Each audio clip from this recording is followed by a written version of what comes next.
They say patience is a virtue you grow slowly, like those stubborn orchids that take entire seasons to produce a single flower. I, Consuelo, learned at 74 years old that patience also has a limit. A border. And once you cross it, there is no coming back. My name is Consuelo. And I want to tell you about the afternoon I ripped the internet out of the wall with my bare hands and reclaimed the house I had spent half a century building. I had lived my whole life as a woman of peace. The kind who bites her tongue rather than release a poison that cannot be taken back. I preferred silence to conflict. I preferred to absorb rather than explode. For decades that quality served me well. But that rainy Wednesday, something broke inside me with the dry snap of a cable being torn from the wall. It was not madness, the way they described it afterward. It was the silent scream of an owner reclaiming her throne. The house where all of this happened was the house my husband Rogelio and I had built brick by brick nearly half a century ago. We mixed the mortar ourselves. We argued over the placement of the kitchen window. We planted the bougainvillea that had since swallowed the east wall entirely. Rogelio was still with me, though his presence had become something more like a gentle fog.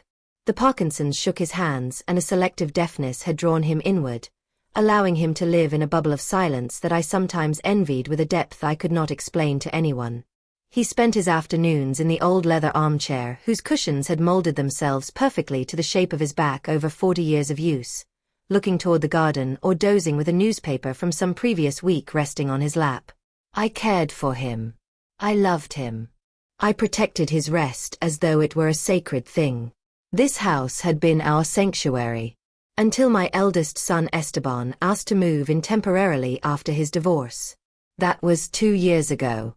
Temporary had stretched like old chewing gum, thin and impossible to break cleanly. Now it was Esteban, who claimed to be working constantly but whose evidence of it was difficult to locate, and his daughter Vanessa, my granddaughter, 19 years old and carrying herself with the arrogance that sometimes comes when youth is allowed to go completely unexamined. Vanessa was not wicked at her core. I want to believe that. But she belonged to a generation that sometimes forgets the floor they walk on was polished by someone else's knees. She moved through my living room as though she were the owner of a hotel, wearing that particular expression of boredom that belongs to people who have never had to earn the comfort they enjoy. That afternoon, rain was hitting the front window with a melancholy persistence. The kind of gray day that turns the light inside a house soft and heavy and invites you inward toward memory. Rogelio was asleep in his chair, his mouth slightly open, producing that low rhythmic sound that I had come to love because it meant he was alive and without pain. I settled into my wicker rocking chair near the window to catch the last of the natural light and reached into my pocket for my rosary. It was not an ordinary rosary. Not the plastic kind they hand out at church events. It was a rosary of mother-of-pearl beads, cold and smooth, brought back from a pilgrimage Rogelio and I made to the Basilica of Guadalupe 30 years ago. Each bead carried the weight of a specific memory, a specific prayer, a specific moment of gratitude or desperate asking. I loved the feel of it under my rough fingertips. I began to pray, not from habit but from genuine need. I needed the rhythm, the repetition, the ancient cadence that pressed down the anxiety I felt every time I saw shoes that did not belong to me thrown across my entryway floor, or dishes left in my sink by hands that had not cooked the meal. "Hail Mary, full of grace," I murmured, my eyes closed, my voice barely above a breath. I did not want to wake Rogelio. This was a sound meant only for me and for the Virgin. The peace was starting to descend. I could feel it settling across my shoulders, loosening the tension in my neck. Then the front door opened like a small explosion. Vanessa came in soaking wet, her dark hair plastered flat against her forehead, her expression one of pure and undisguised irritation at the world. She threw her backpack onto my green velvet sofa, the one I had always forbidden as a surface for bags or wet things, and dropped her entire body weight into it with a sigh so theatrical it would have impressed a professional actress.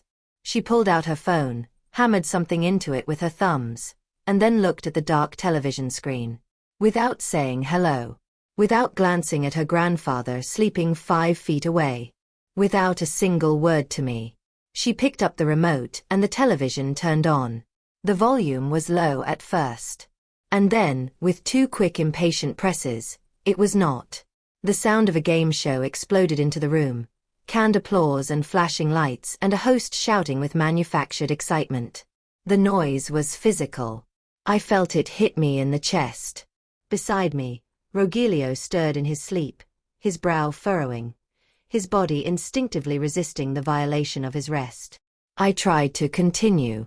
I raised my whisper a fraction, trying to hold the thread of my prayer against the flood of noise. And blessed is the fruit of your womb, Jesus. The beads moved through my fingers. I kept my eyes closed. I tried to stay inside the prayer. That was when Vanessa turned and looked at me. Her eyes, outlined in thick black liner, found me across the room. And the look on her face was not annoyance or impatience or even indifference. It was contempt. The specific contempt of someone who sees an old woman praying in a rocking chair and registers only obstacle. She did not see her grandmother. She saw a piece of old furniture that was making noise. "Oh, for God's sake," she said, twisting her mouth. "Grandma, stop that muttering." I stopped. My fingers went still on the bead. I opened my eyes and looked at her. She did not look away. She reached for the remote and turned the volume up further, as though she wanted to drown my existence inside the noise of the modern world. "I am praying," I said. I kept my voice steady, though something underneath it had begun to tremble. "Then pray in your head," she said with a short, cruel laugh. "Nobody can stand that buzzing. You sound like an old bee. Go to your room if you want to keep doing that." The words floated in the air, mixing with the canned laughter from the screen. Go to your room. She was expelling me from my own living room. From the space where I had taught her father to walk.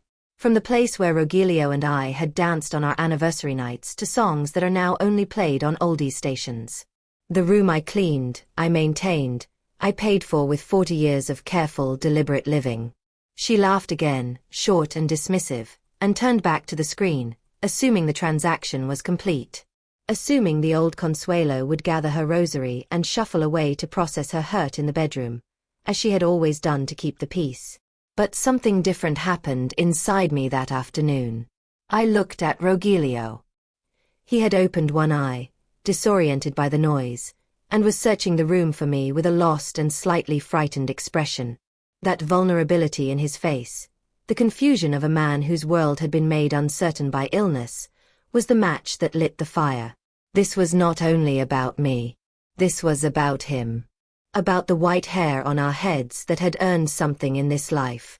About the roof above us that we had built with our hands and continued to pay for with what remained of our pensions.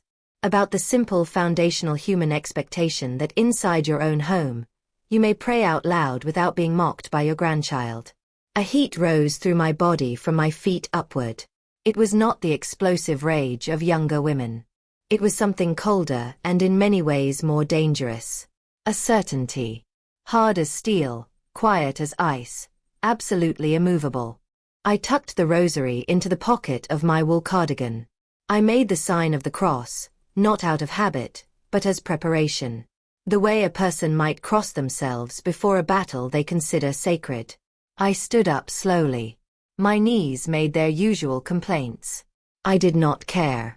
Vanessa did not even register that I had gotten up. She was absorbing the screen with one eye and her phone with the other, both hands occupied with consumption, sucking down data and electricity and my patience all at once. I walked to the corner of the room. Just behind the enormous television that my son had purchased with borrowed money and which now presided over my living room like a pagan idol, there was a small side table.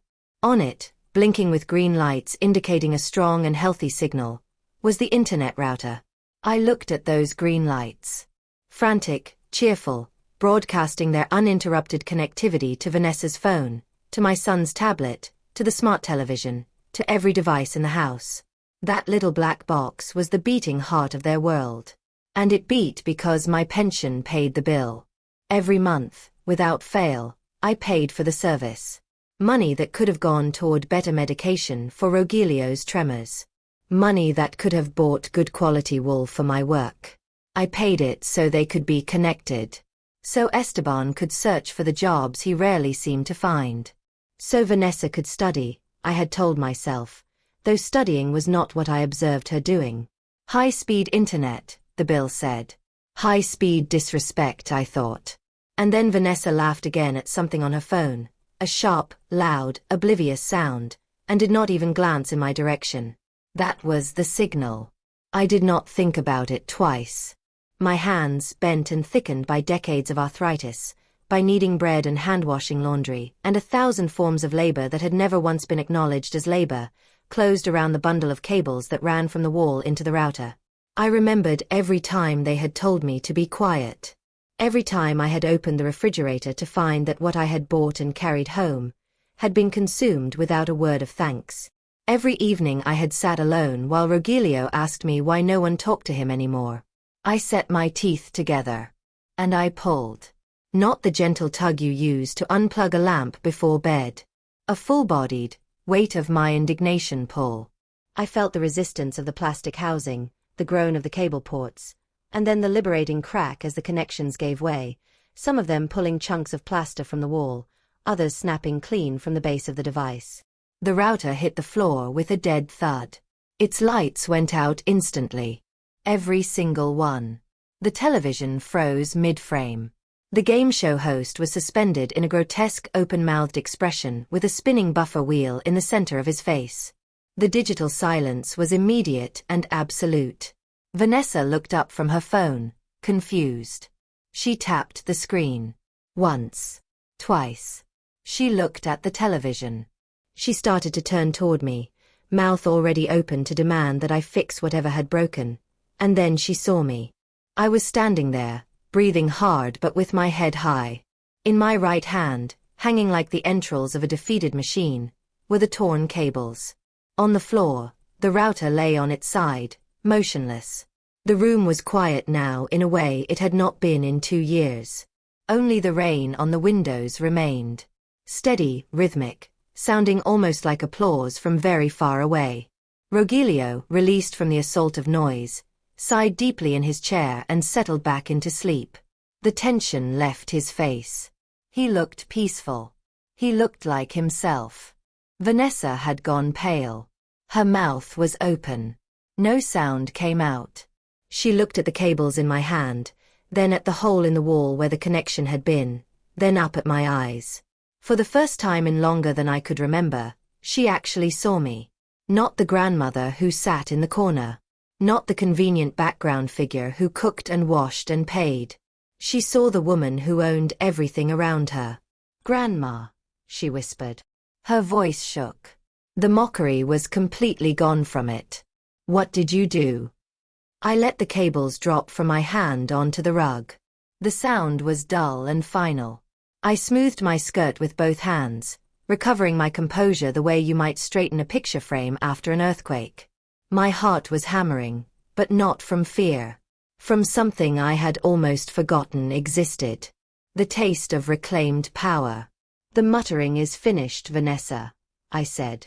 My voice resonated in the walls of my house with a clarity I had not heard in it for years. "And so is the internet." She stood up from the sofa with her phone clutched in her hand like a life preserver that had stopped working. "But I need to talk to my friends. My series." "Grandma, are you crazy? My father is going to be furious." I looked at her with a coldness I had not previously known I possessed. "Let him be furious," I said. "Let him be as furious as he wants. This is my house, this is my living room, and this is my money. If you cannot tolerate the sound of my prayers, then you are going to have to learn to sit with the sound of your own thoughts." I turned around. I did not wait for her response. I did not need one. I walked back to my rocking chair, took my rosary from my pocket, and sat down. My hands were trembling slightly. But I had never in my life felt more alive. Vanessa stood in the center of the room staring at the dead router as though it were a body. She tried switching to her cellular data, but the signal inside the house had always been poor and she knew it. She was cut off. She was alone. With us. The 2 old people she had been ignoring for 2 years. I resumed the rosary from exactly where I had left off. This time I prayed aloud. Clearly. Firmly. With no apology in my voice at all. And for the first time in a very long time, nobody told me to stop. But I knew this was only the opening move. Tearing out the cable had been a declaration. When Esteban came home and saw what I had done, the real storm would arrive inside these walls. As I watched the rain come down through the window, a strange tranquility settled over me. I was no longer the woman who hid in the bedroom. I had taken control of the switch, and I had no intention of releasing it. Vanessa disappeared to her room with a door slam that rattled the glass in the china cabinet. I sat with Rogelio in the quiet, listening to his breathing and to the rain, and I allowed myself to think clearly for the first time in 2 years. When Esteban arrived that night, I had not turned on the entrance lights or the living room lamps.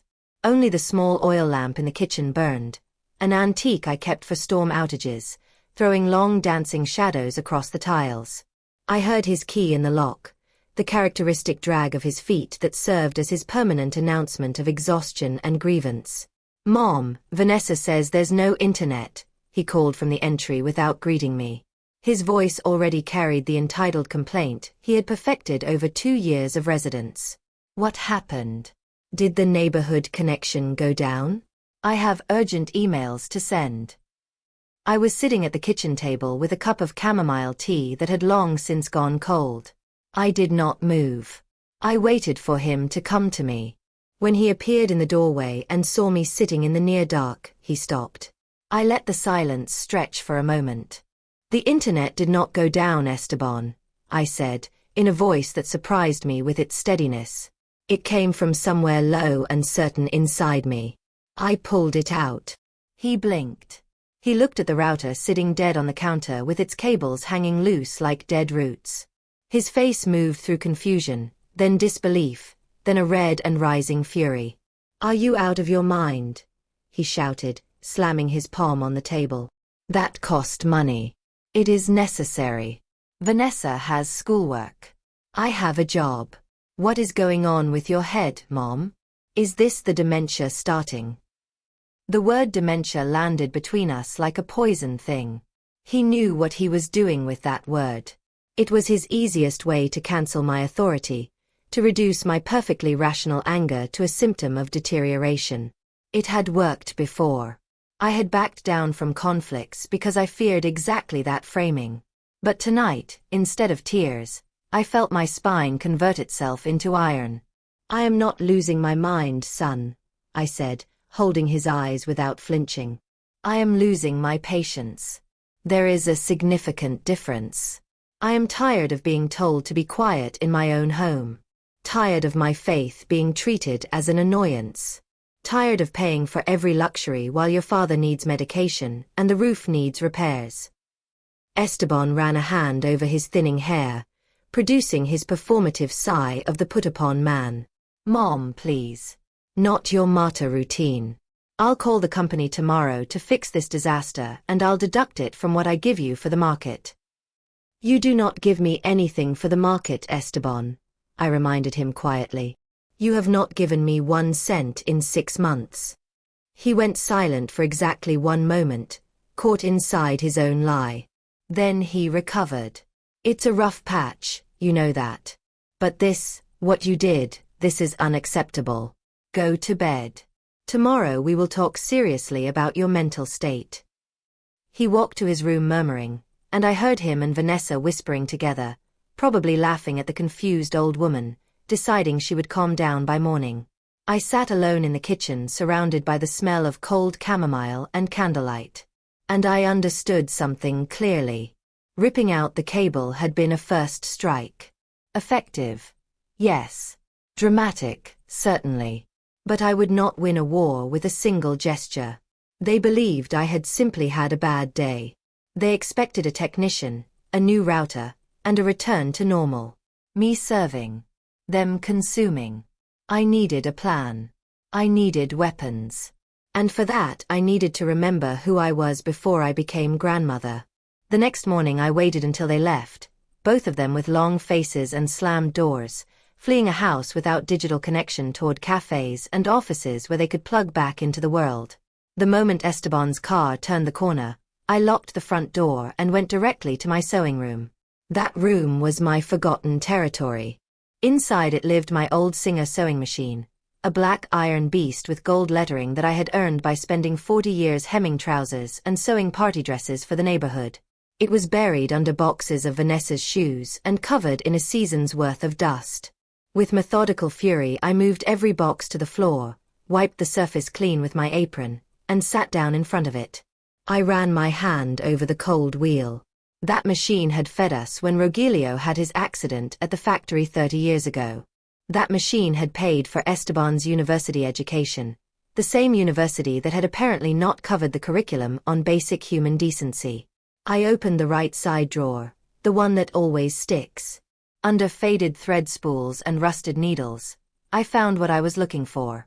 My account book. Not a formal ledger, a school composition notebook with a hardcover wrapped in blue tissue paper, where I had recorded every income and every expense in this house since 1985. Rogelio always laughed at my habit of writing everything down. He said I should have been the Minister of Economy. I opened to the last 2 years and began to add. My fingers moved over the old calculator with a muscle memory I had not known I retained. When I reached the final total, I sat back and let the air leave my lungs slowly. It was not help I had been providing. It was a financial hemorrhage.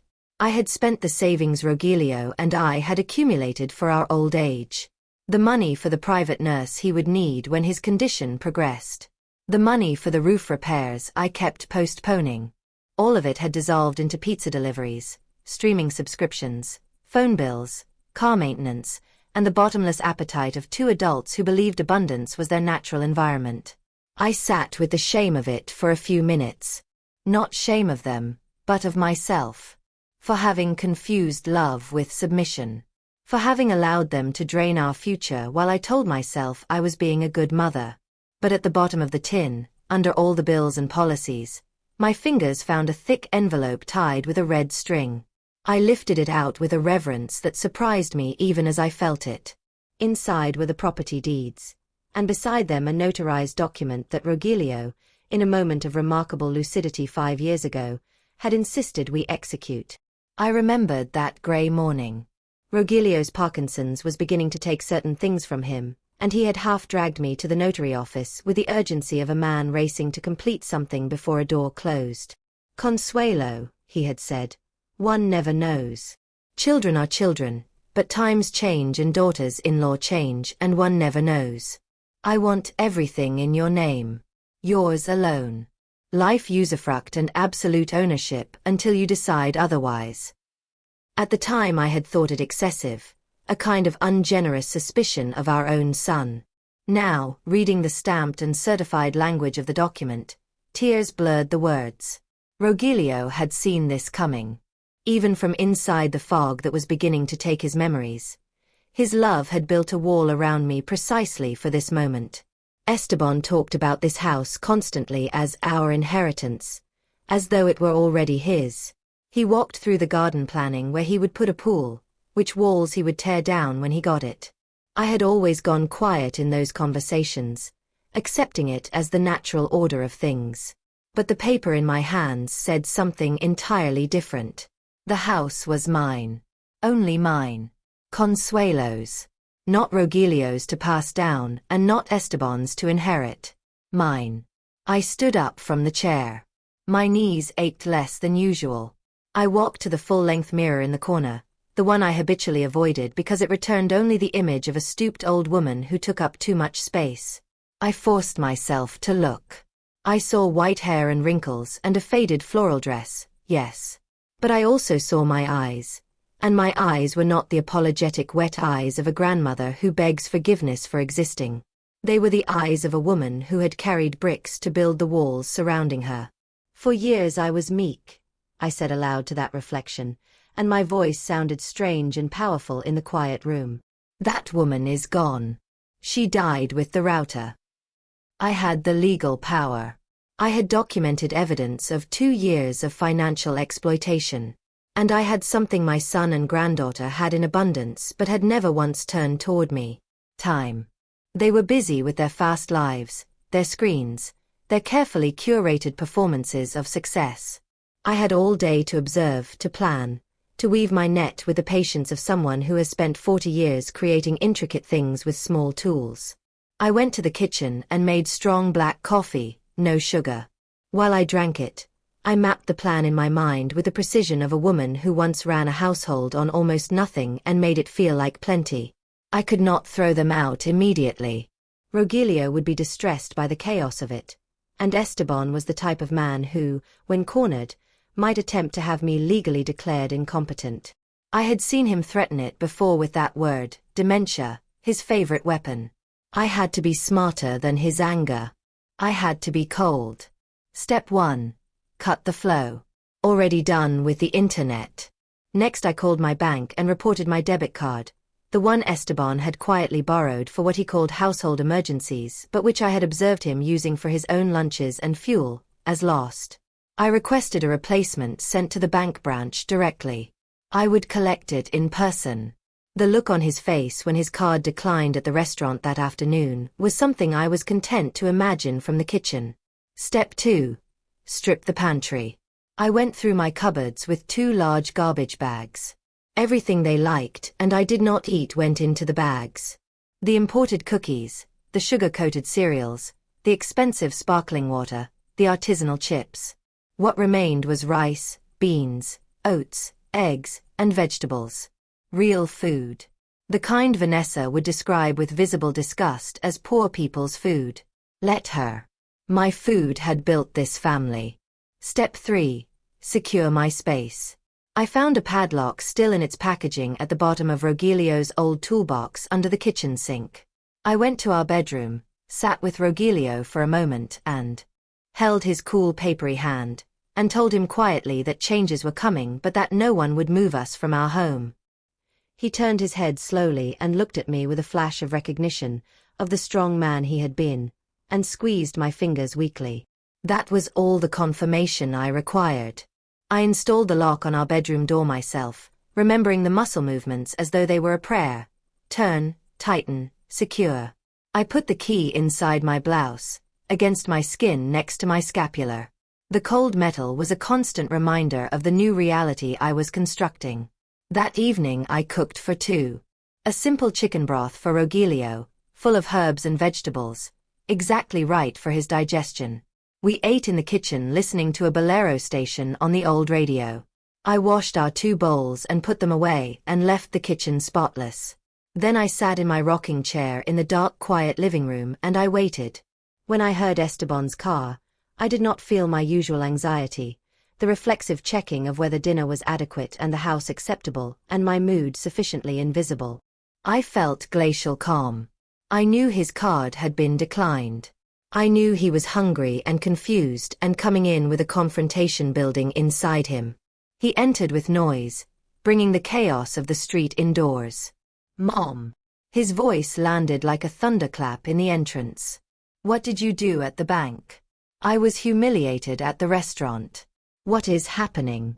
I kept rocking. Welcome home, son, I said without looking up from my rosary. I hope you found somewhere to eat, because the kitchen closed early tonight. He demanded explanations, red-faced, blocking the kitchen doorway. I told him I had simply reported the card lost. These things happen. The bank was slow. I offered it with the face of a confused old woman, playing the very role he had constructed for me and turning it against him with a precision he could not identify. He and Vanessa went to the pantry. The silence when they opened it was worth every cup of tea I had ever drunk alone. All their comfortable certainties had vanished from the shelves. He slammed the cabinet door. She wailed about the cereals. They ate stale crackers from a forgotten corner and went to their rooms whispering, convinced the old woman had simply had a bad episode and that tomorrow would be normal again. It would not. The days that followed were a chess game conducted in whispers. I moved my pieces with the unhurried deliberateness of someone who has nowhere else to be, while they scrambled to restore what they had lost. Esteban arrived the following afternoon with a new router under his arm, purchased with borrowed money, wearing the expression of a man who has solved the problem.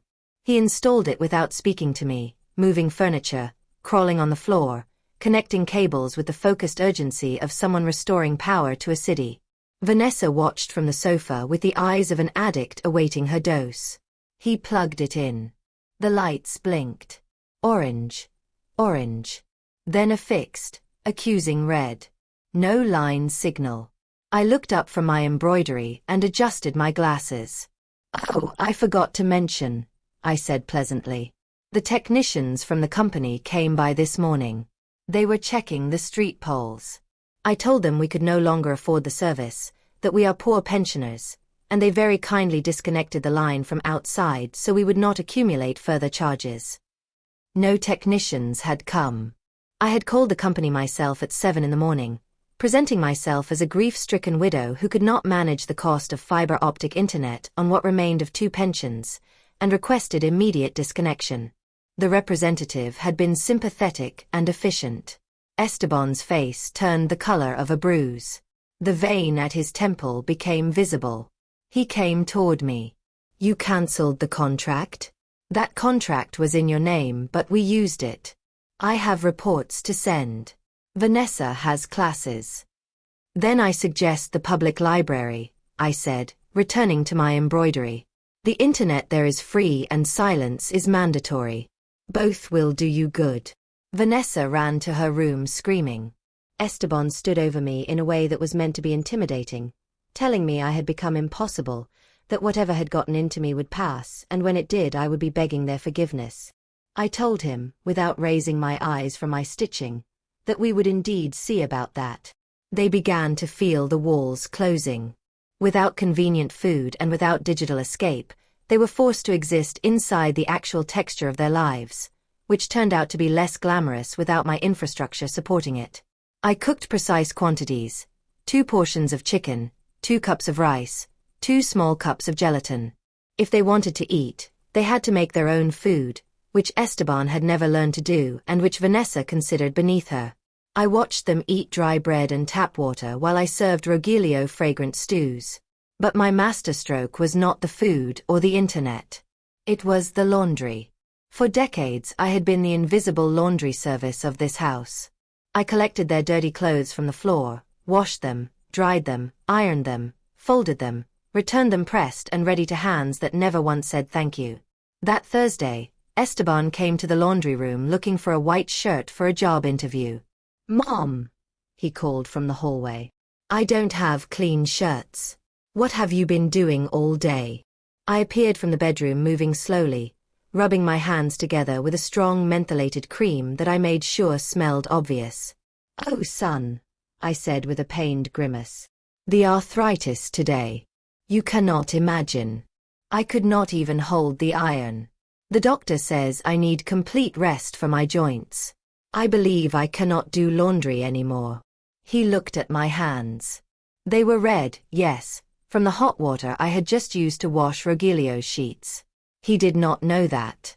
He just saw red arthritic-looking hands and a face of genuine suffering that 40 years of quiet endurance had taught me to produce when necessary. "So what am I supposed to do?" he demanded, offended. "The washing machine is right there, Esteban. It has buttons. The iron is beside it and it does not bite. I believe a man of your intelligence can figure it out." I left him confronting the machine as though it were written in a language he did not speak. Minutes later I heard it running on the wrong cycle, followed by the smell of something scorching from the ironing board. I allowed myself the smallest private smile. He was learning that comfort has a cost, and I had stopped subsidizing it. The tension in the house thickened into something almost atmospheric. They spoke in murmurs when I entered rooms. They changed subjects and went silent, conspiring, trying to find the angle of approach that would restore their previous arrangement. It did not take long for them to think they had found it. On Friday afternoon, Esteban arrived with a young man carrying a toolbox and a folder, wearing the uniform of a different telecommunications company. My son had a forced smile, the kind that belongs to people who are about to try to sell you something. "Mom," he said with a sweetness that put every hair on my neck on edge. "This is Jorge. He's going to set up a new internet package for us. Much cheaper, designed specifically for senior citizens."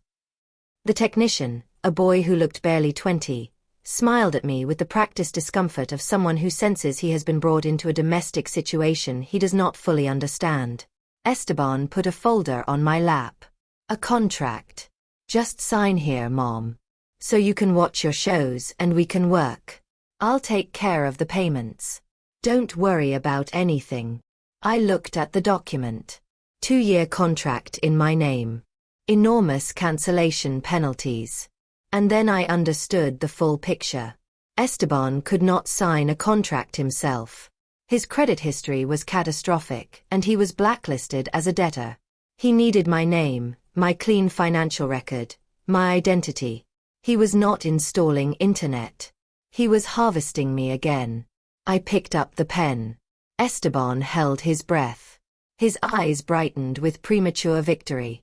I brought the tip of the pen toward the signature line. And then, with a slow and deliberate movement, I closed the folder. No, I said. The word fell like a stone into still water. What do you mean, no? Mom, I told you, I'll handle the payments. Just sign. I said no. I returned the folder and the pen to him. I will not sign anything. I do not want debt in my name and I do not want internet in this house. Young man Jorge, I said, turning to the technician directly. I am sorry they wasted your time. No one authorized this service request. This is my home and I do not approve any installation. You may leave.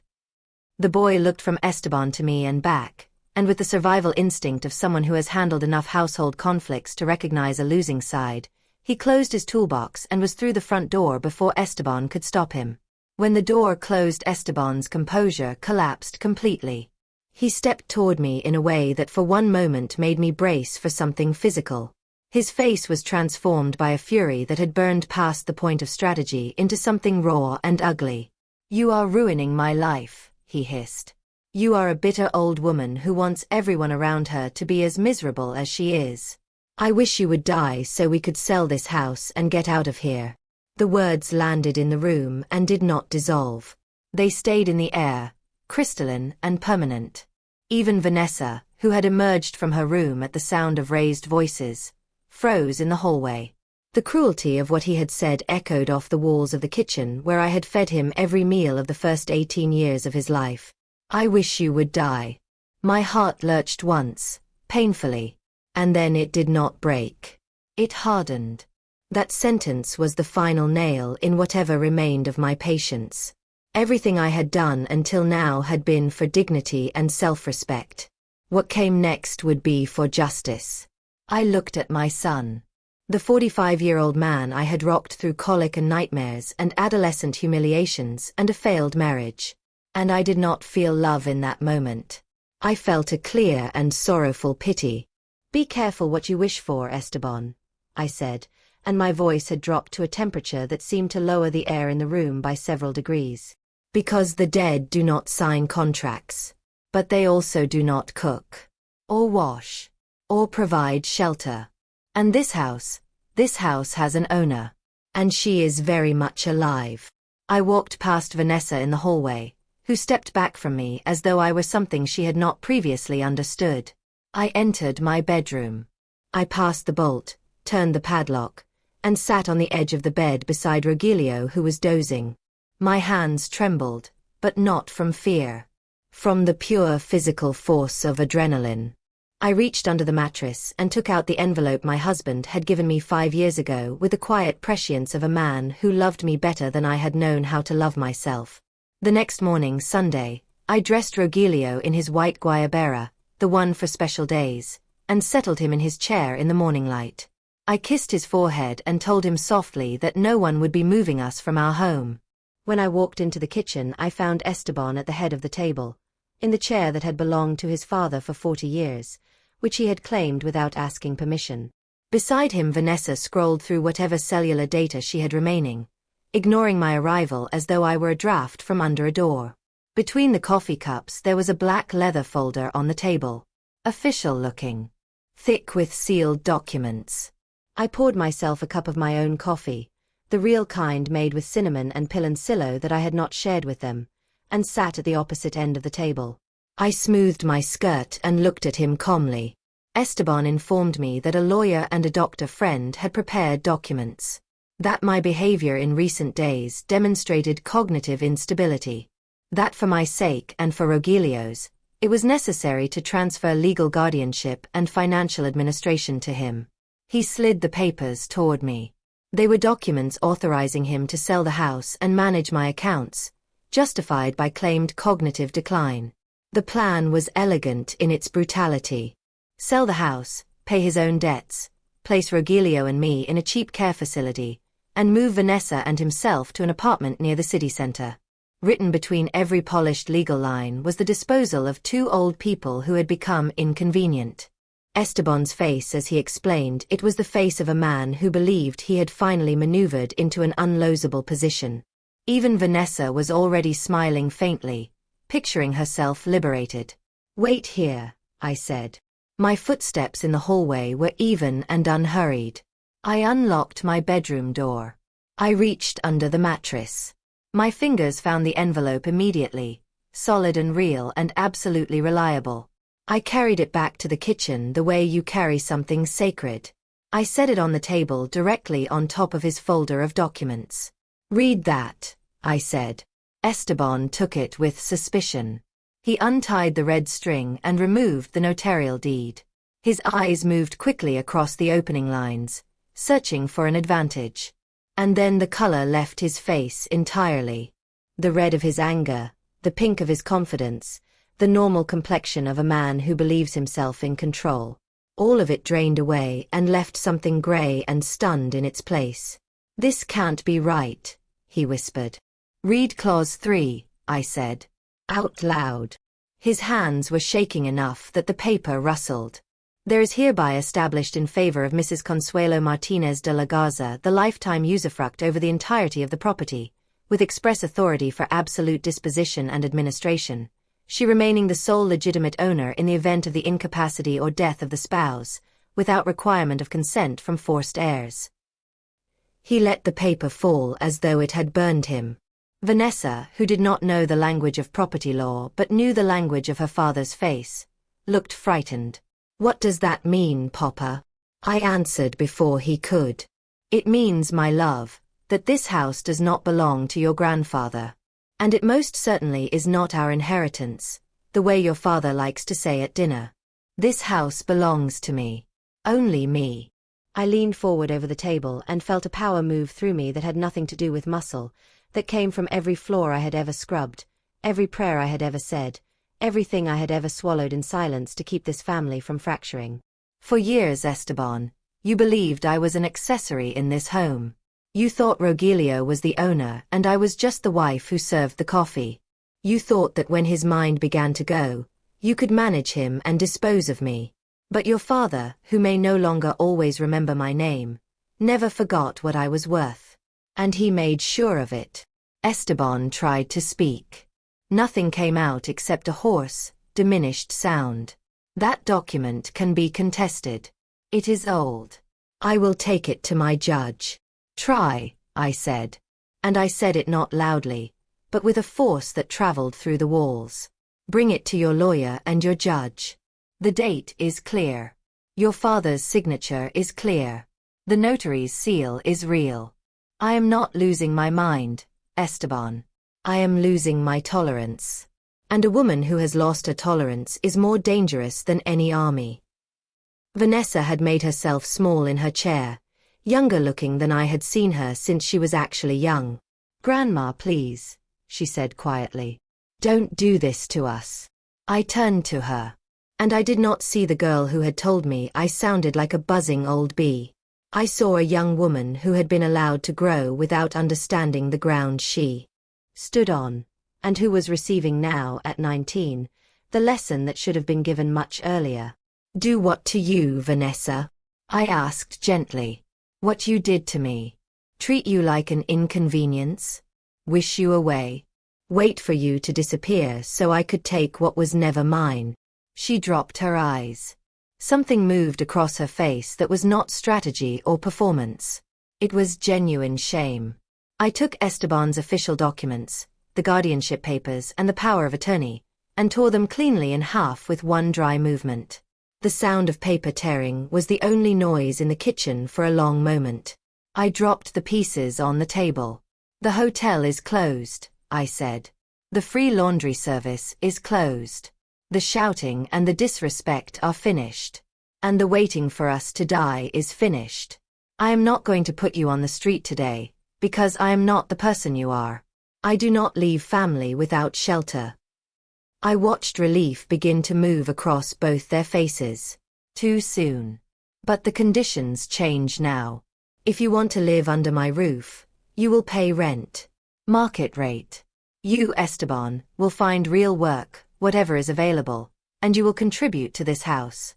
You, Vanessa, will clean, will cook, will learn to treat your elders as though they have earned something on this earth. And if I hear one complaint, one disrespectful tone of voice, one raised television volume while I am praying, I will change the locks and your belongings will be on the sidewalk. You have until the end of the month to decide. I put the notarial deed back in my apron pocket, against my body. Then I looked at the table between us. "Now clean up this mess," I said. "Wash the cups. I am going to pray the Angelus with your grandfather, and I want to hear nothing but silence." I walked to the living room. I sat beside Rogelio. I took his hand in mine and began the prayer in a clear, unhurried voice. Nobody turned up the television. Nobody told me to stop. And Rogelio, in one of those small miracles that God occasionally provides without explanation, squeezed my hand and whispered the response. His voice slow and thick, but there, unmistakably there. I smiled through tears that I did not try to stop. From the kitchen I heard, after a long silence, the sound of water running. The clink of cups being washed. The muffled whisper of two people learning a lesson that was years overdue. I had reclaimed the house in a single week. Not with noise or lawyers or dramatic ultimatums delivered from a position of rage. With patience converted at last into precision.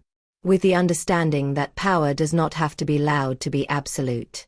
In the months that followed, the house changed. Not overnight, not without friction, not without Vanessa crying over her acrylics and Esteban coming home with concrete dust on his collar and a new humility in his walk. But it changed.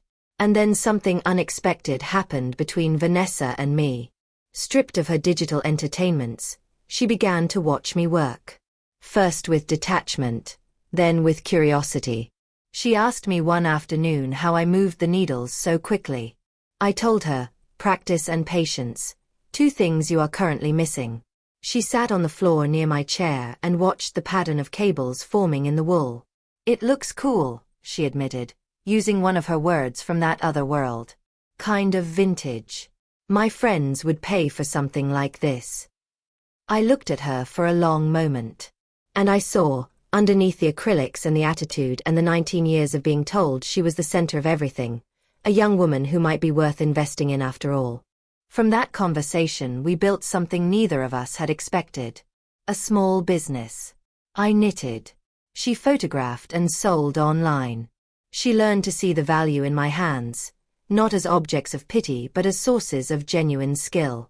I watched her explain our products to her father one evening with a pride in her voice I had never heard before. Esteban looked at her, then looked at me in my corner, and for the first time in years he did not have a performance prepared. He just nodded slowly, with something approaching honest recognition. Rogelio lived 6 more months in that restored atmosphere of peace. He left on a November afternoon while sleeping in his chair, the television off, the sound of rain soft against the glass. No hospital drama. No unpayable bills. Dignity. In his own home, clean and respected and loved. Watching Esteban weep at the casket, not with the desperation of a guilty man but with the quieter grief of a son who had managed, at the end, to be present, I knew that the war had been worth fighting. Today the house is quieter and mine in a way it has never been before. Esteban is looking for his own small apartment. He wants his space, he says, and I tell him that I think that is excellent. He has found something in himself through working that his expensive university could not give him. Vanessa has enrolled in a design program. She still complains when she pricks her finger while practicing. But she prays the rosary with me on Sunday evenings, not fluently, not all the words, but with respect. She understands now that those mother-of-pearl beads were the bullets that saved this family. I sit sometimes in the evenings in my rocking chair, in the silence that feels nothing like loneliness, and I think about what I was afraid of for so many years. That if I stopped giving, they would stop loving me. That if I drew a boundary, I would be left entirely alone. That the only way to matter was to make myself indispensable through service. I was wrong. And being wrong cost us all years we cannot recover. They say if you raise crows, they will peck out your eyes. I say that is only true if you stay still and pretend you are already dead. If you stand up. If you speak. If you show them that your hands still have the strength to tear cables from walls and build something new from the silence, even the crows learn to sing differently. I am Consuelo. This is my house. In this kingdom of brick and wool and mother-of-pearl rosary beads, it is my will that governs. And after 74 years of learning to be quiet, I have finally learned something far more valuable. How to be heard.